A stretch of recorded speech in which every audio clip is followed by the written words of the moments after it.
യശ്വന്ത്പൂർ എക്സ്പ്രസിൽ ടിടിഇക്ക് മർദ്ദനം. Senior TTE Vineeth രാജിനാണ് മർദ്ദനമേറ്റത്. പരപ്പനങ്ങാടിക്കും കോഴിക്കോടിനും ഇടയിലായിരുന്നു സംഭവം. കണ്ണൂർ സ്വദേശി യാക്കൂബിനെ റെയിൽവേ പോലീസ് കസ്റ്റഡിയിലെടുത്തിട്ടുണ്ട്. അഭിജിത്ത് മുഴക്കുന്ന കൂടുതൽ വിവരങ്ങൾ നൽകും. അഭിജിത്ത്, എന്താണ് സംഭവിച്ചത്? ഈ മർദ്ദനം, ടിടിഇ എന്തിനാണ് ഈ യാക്കൂബ് മർദ്ദിച്ചത്?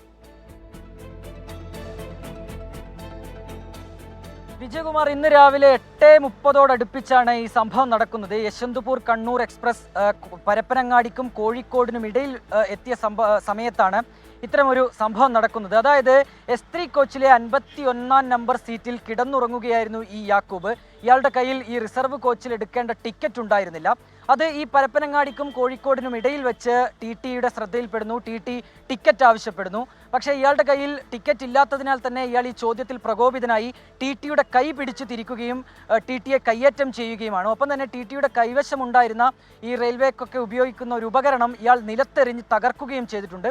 ഇതിന് പിന്നാലെയാണ് കോഴിക്കോട് എത്തിയ ഉടനെ RPFുകാർ ഈ യാക്കൂബിനെ കസ്റ്റഡിയിലെടുത്തത്. നിലവിൽ അയാളുടെ അറസ്റ്റ് രേഖപ്പെടുത്തിയിട്ടുണ്ട്. അയാൾക്കെതിരെ ഈ ഡ്യൂട്ടി കൃത്യനിർവഹണം തടസ്സപ്പെടുത്തിയതടക്കമുള്ള വകുപ്പുകളാണ് ചുമത്തിയിട്ടുള്ളത്. ഏതായാലും നിലവിൽ അയാളുടെ അറസ്റ്റ് രേഖപ്പെടുത്തി അയാളെ കോടതിയിൽ ഹാജരാക്കുന്നതിനായി കൊണ്ടുപോയിട്ടുണ്ട്. വിജയകുമാർ, കണ്ണൂർ സ്വദേശി യാക്കൂബിനെ റെയിൽവേ പോലീസ് കസ്റ്റഡിയിലെടുത്തിട്ടുണ്ട്, അറസ്റ്റ് രേഖപ്പെടുത്തിയിട്ടുണ്ട്. കോടതിയിൽ ഉടൻ ഹാജരാക്കും. അഭിജിത്ത് മുഴക്കുന്നാണ് വിവരങ്ങൾ നൽകിയത്.